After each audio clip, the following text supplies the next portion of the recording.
Hello and welcome to the second lesson in our series on Macbeth. It's a GCSE sort of study guide going through all of the major characters and themes and context that you need for your upcoming exams. So hopefully in this next sort of 20 to 30 minutes, you gain a lot of information that you need that's going to boost your essay up when that day comes this summer, or indeed next summer or the summer after if you're getting ahead in year 10 or in year 9. So last week we went through a character analysis of Macbeth. This week we're going to be going through Lady Macbeth, and we're going to be thinking about her in terms of a full arc, the same as her husband. So if anyone didn't see the video last week, I advise you check that out on Macbeth. But it's effectively, Lady Macbeth starts as a very high profile character. She's the wife of not just a Thane, but a double Thane. He's Thane of Glamis and Thane of Cawdor, so she's the wife of both. Obviously, through bad decisions, they hit a trough. Lady Macbeth then actually enjoys being queen quite a bit, so that's kind of her peak to some extent. But then she loses control of Macbeth. This is sort of in Act 3. He starts hallucinating and so on, and she can't control him anymore, and his murderous nature, or even the influence the witches have over him. And so she then declines into madness. And we've got a couple of anonymous people in there. That's cool.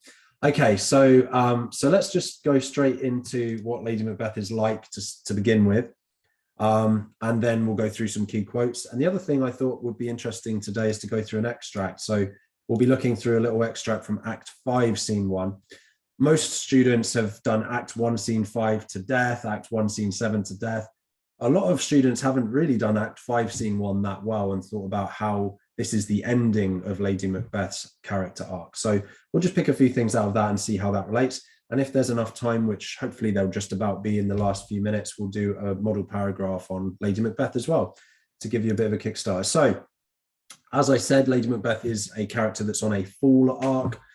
This is mostly through her own bad decisions, really, okay? There are different reasons why characters fall. For her, it's basically her bad decisions, because Macbeth sends her that letter in Act 1, Scene 5, saying, I met these weird sisters in a field and they said that I'm going to be king one day. I just wanted to tell you the greatness that's promised to you, my dearest partner. So he does tell her about it, but then she's the one that takes it to the next level. She's the one that says, we're going to do this and I'm going to kill any goodness, any kindness. She talks about how Macbeth is too full of the milk of human kindness. I'm going to kill all of that part of Macbeth and force him to become king, because I don't think that he'll do it otherwise. So it's really her bad decisions.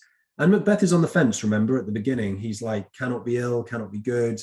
I don't know if I should do this. I have no spur to prick the sides of my intent. This is all just gold, what I'm saying here. These are great quotes to remember.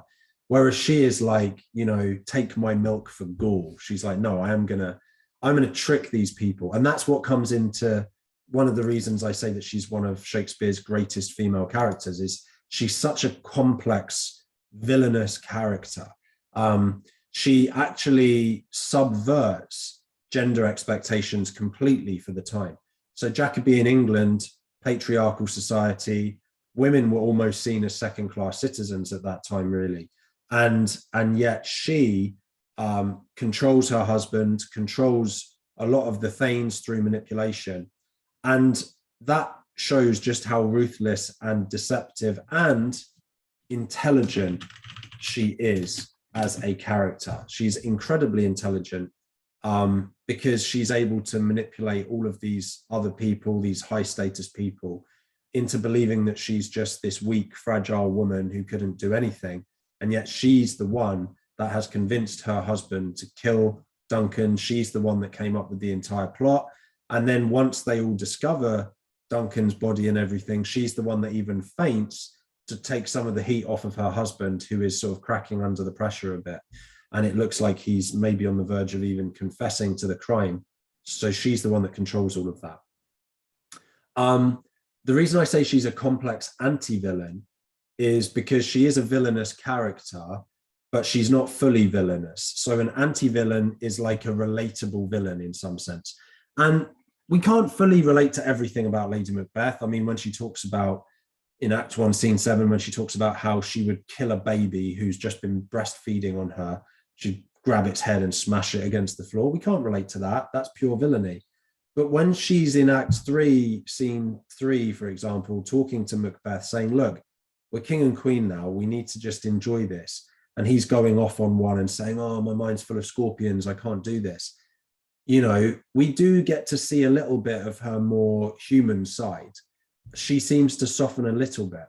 And then by the end, when, you know, in the extract we're going to look at in Act 5, Scene 1, we see a character who is just, you know, totally broken and full of, you know, regret and remorse for what she's done, but also just really driven insane. That's the end of her full arc. She loses control of her husband, as I said. So at first, she subverts the gender expectations because she controls her husband. Again, more into the middle and end of the play, she loses that control of her husband. And so she starts to conform more to the expectation of a queen or a wife for that time frame.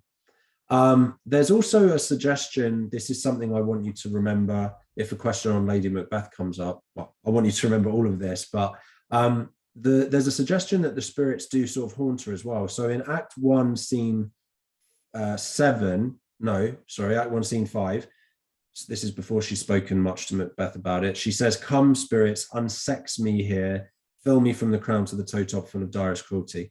One of the most famous quotes that she says. I've gone on about it with all of my students forever. But there's a suggestion that in the Act 5, Scene 1 section, I don't know if in the extract we'll look at this is mentioned, but she has a candle with her at all times. And I think the reason that that is because she's being tormented by the spirits. And so the light helps to keep them away a little bit. So again, this links into the context of the play a lot. James I was a Puritan Christian king. He wrote a book called Demonology. He believed entirely in witches and wizards and the demonic, supernatural. And so did most of the Jacobean people. So it wouldn't have really surprised them, this idea that if she had summoned the spirits in Act 1, Scene 5, that they would have been there with her and, you know, ruining her sleep and destroying her in Act 5, Scene 1 when she's, you know, hallucinating with her candle. So it's all very pathetic at the end, really, as in we just feel a bit slightly sorry for her, but also slightly it's justice, right? She sort of deserves this after all the terrible things she's done. Okay, so we'll just look at a few little quotes here and then we'll dive into the extract and sort of combine them together. So she talks about the valor of her tongue, the fact that she's going to use the valor of her tongue in order to convince her husband to kill Duncan. So this is Act 1, Scene 5. I'll just add that in. And I like this font, but I'm not a huge fan of that. Anyway, Act 1, Scene 5. But so this is called synecdoche. So synecdoche is when part of something represents the whole of it. So in this case, the bravery of her tongue is going to be the thing that overthrows Scotland, not just her husband, but eventually Scotland. And that's exactly what happens. I've already mentioned that she says that her husband is too full of the milk of human kindness. It's a metaphor, but also the word milk has connotations of nurturing and kindness. And the fact that as a female character, she doesn't want, you know, her husband to have any milk of kindness is quite interesting, because obviously mother's milk, breastfeeding, nurturing, maternity. So again, it just shows how far away from a conventional woman she is in this play, especially based on the expectations of the time. She's truly villainous. We've already talked about this one as well, the idea that she would have dashed the brains out of the child had she so sworn to have done the act. So it's this violent imagery. It's actually called infanticide, the fact that she would be willing to kill a child. And that actually is then a theme that comes up again and again, because Macbeth, you know, he tells the murderers, you have to kill Fleance, as in Banquo's son. Obviously they fail in that mission, but he tells them to do it. He's obsessed with killing Banquo's child. He talks about how he has a fruitless crown. We talked about that last week. But also then he goes on to kill Macduff's kids. And Macduff is obviously left devastated and saying, you know, all my pretty chickens, you know, they killed them all. This is terrible. This is terrible. And it comes from that same thing, the willingness to kill children. It's just awful. You must leave this. Now, this is from Act 3, Scene 3. And as I said, this is where she started to lose control of Macbeth. She's telling him in this imperative sentence, look, leave it alone. Let's just stop this now. Let's just enjoy being king and queen. Whereas he is like, full of scorpions is my mind. I can't leave this. And this is where she starts to fully lose control of him. And that only gets worse in the following scene when Macbeth is hallucinating the ghost of Banquo. Actually, you know what? I think this is Act 3, Scene 2, excuse me. I think Act 3, Scene 3 is the murder of Banquo, and then I think it's Act 3, Scene 4 is the party scene, the Russian banquet scene. She'd fully lost control of him by this point. He's hallucinating the ghost of Banquo. He's shouting and screaming. She's trying her best to just keep it together. Now, one of the most classic quotes, I wouldn't even recommend this one too much unless you really need to use it for some reason, is just look like the innocent flower, but be the serpent under it. Surely you've heard of this quote if you've studied Macbeth even a little bit. Even if your teacher isn't doing a great job, they're probably doing that quote. But, the idea that she's the innocent flower, she looks great, connotations of like presenting yourself looking all innocent and sweet, but she's actually the serpent under it. Connotations, obviously, of deception, evil, venomously biting you when you're not looking, or like killing you. Last couple, can't scroll. Screw your courage to the sticking place and will not fail. So again, she uses lots of imperative phrases near the beginning with Macbeth. And at the beginning, it works. She does manage to get him to screw his courage to the sticking place. And that's why they kill the king. And then finally, this will actually be probably in the extract we look at. So let's just dive in. Out, damn, spot out, I say. Is that in here? Yes, yeah. So we'll talk about that once we get to it. So I'm just going to read this extract now for Lady Macbeth. So we want to imagine that the question that comes up from this is something like, how is Lady Macbeth presented in Macbeth? And we'll keep it that broad. You might get questions that are a bit more specific. It might be, how is Lady Macbeth a deceiver, or how is Lady Macbeth a strong character or a powerful character? We'll just keep it to Lady Macbeth presented, so I can give you a few different ideas from this. So it is an accustomed action with her to seem thus washing her hands. I've known her to continue this quarter of an hour. The reason I included this bit in the extract is because imagine the mental disturbance of Lady Macbeth at this moment. The fact that she sometimes obsessively washes her hands, imagining there's a mark on them for 15 minutes straight. Imagine how creeped out you would be if you saw someone just like this for 15 minutes. Total insanity. And it's the imagery of that is so important, to show her full arc, to show that she is totally messed up. Here's a spot. Hark, she speaks. I will set down what comes from her to satisfy my remembrance the more strongly. Out, damn spot. Out, I say. 1, 2. Why, then, 'tis time to do it. Hell is murky. Fie, my lord, fie. A sojourner feared? What need we fear, who knows it, when none can call our power to account? Yet who would have thought the old man to have had so much blood in him? Okay, so a couple of quotes in this one that are worth mentioning. So Lady Macbeth, out, damn, spot out, I say. You can see the exclamatory phrases because it's exclamation marks, exclamation mark, exclamation mark, exclamation mark, exclamation mark, tons of exclamation marks, right? So this shows her desperation. It shows her insanity. It shows that she's totally gone at this point. She's totally fallen. This is the end for her pretty much, right?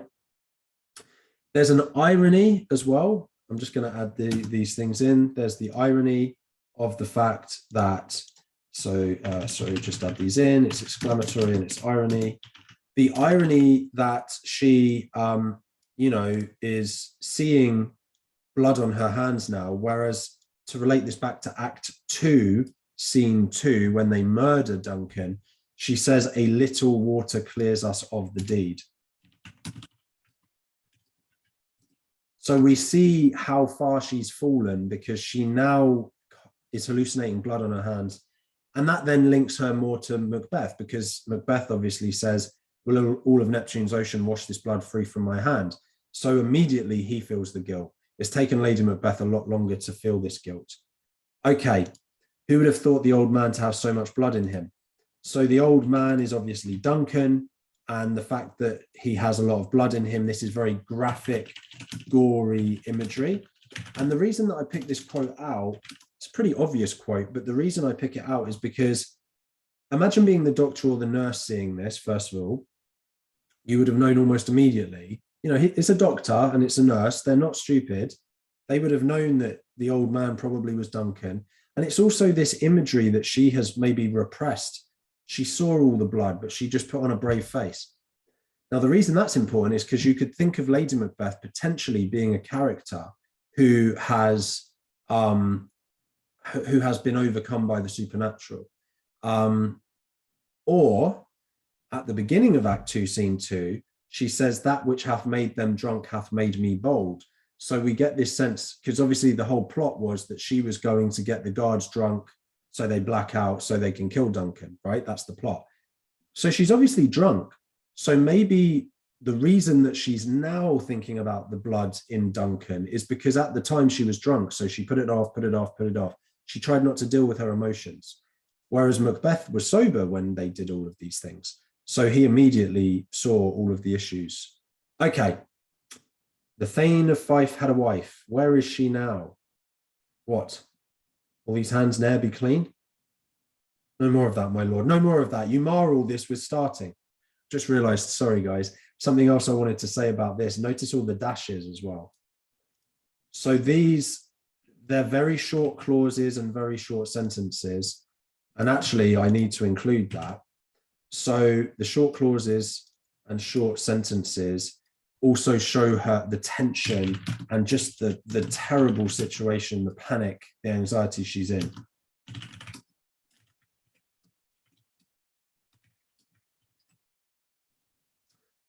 Okay. The Thane of Fife had a wife. This is a really fun little quote because it's rhyming, a little bit of rhyme and rhythm. Yeah. So that brings us to linking it to the witches, sort of parallels them. Yeah.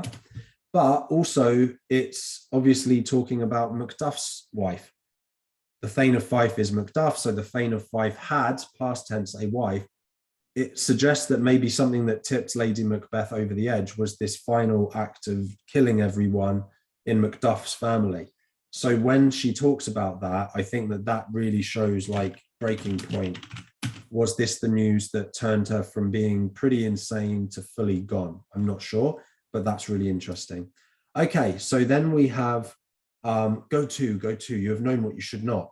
So they know what she's talking about. She has spoke what she should not. I'm sure of that. Heaven knows what she has known. Here's the smell of the blood still. All the perfumes of Arabia will not sweeten this little hand. Oh, oh, oh. Actually, I normally do it better. I do like, I'm seeing that. Oh, oh, oh, like disgusted by the hand. So she's still hallucinating, but now we're going into a different sensory image. So she's seen the blood on the hands, right? But now she's talking about smelling the blood. So this is a bigger sensory imagery. We've got this, we've already got visual, now we've got smell. Now that's really graphic. Like if you can smell the blood on your hands, I don't know if you've ever had that much blood on your hands or somewhere that you can smell it. It has this horrible smell, blood, like it's an irony kind of gross smell. So this shows just how intensely she's hallucinating. It's the intensity of her madness and the intensity of her hallucinations.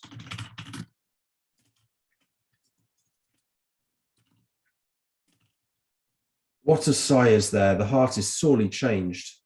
I would not have such a heart in my bosom for the dignity of the whole body. Now, this is the final quote from this little extract. So the reason that this one's so important is because, you know, we see a moral message here. So Lady Macbeth has done terrible things to get to this point. She's done terrible things to become queen. And yet here we have a gentlewoman / a nurse who's basically saying, look, I wouldn't want to be her for all the riches in the world. Like you couldn't convince me to be her. So it gives this moral message, and that then links it, I think, pretty clearly to the gunpowder plot. The fact that the moral message is don't commit regicide, don't kill the king, don't kill the queen, because eventually it'll catch up with you and terrible things will happen.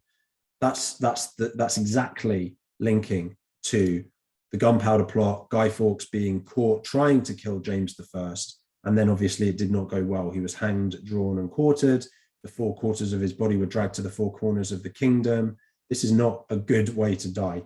So there's Lady Macbeth. We do have just about enough time to do a model paragraph. So I think that the model paragraph will address, is this question, how is Lady Macbeth presented in Macbeth? I should have italicized that. So we'll just go through that together. Let me just duplicate the slide because I forgot to do that earlier.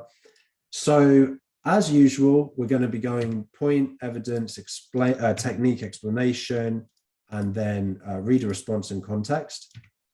How is Lady Macbeth presented in Macbeth? We'll just come up with a few different points to help you as well. So 3 points is what I normally recommend you try to come up with from the extract if you're an extract-based GCSE, or just before you start writing if it's a non-extract-based essay on Macbeth in your GCSE.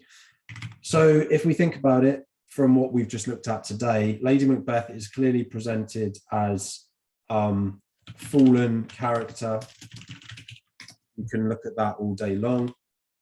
We can also see that she is now a character who has developed grief and guilt from her actions. And we can say that she's a character who has become someone whose madness has overtaken them. And possibly you could link that to the supernatural. You could talk about maybe the supernatural is what has overtaken her. But let's just go with the idea of Lady Macbeth presented as a fallen character. So that's going to be our point. In the play, Shakespeare presents Lady Macbeth. I'm just going to put LM for time's sake because I don't have very long, but presents LM as a fallen character. Let's just make this a bit bigger. There we go. We see this in the phrase out. Just copy and paste it to save a bit of time. Out, damn spot, out, I say.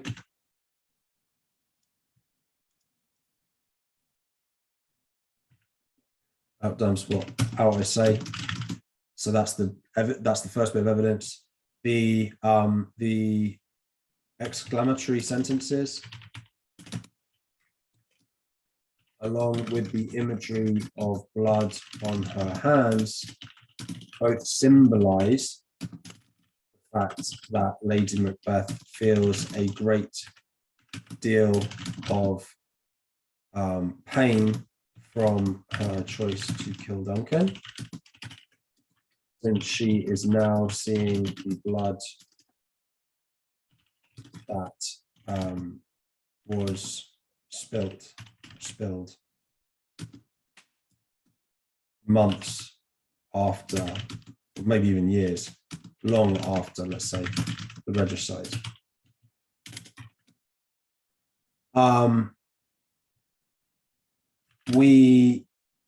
Now, normally you do reader response later, but for this one, I think it's good to put reader response in here because we have to think about her fall and whether we care about it or not.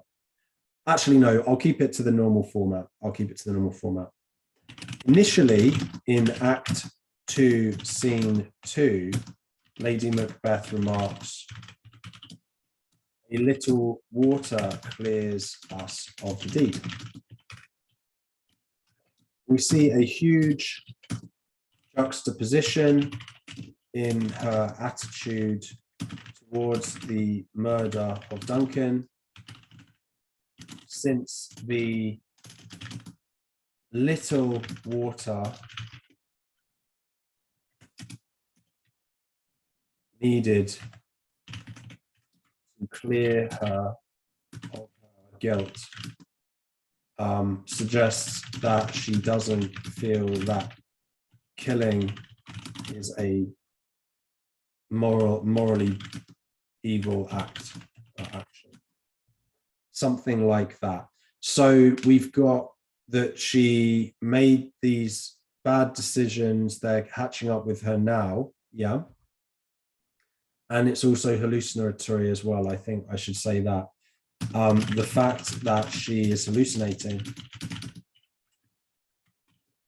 further shows her fall. Her mental stability is in question.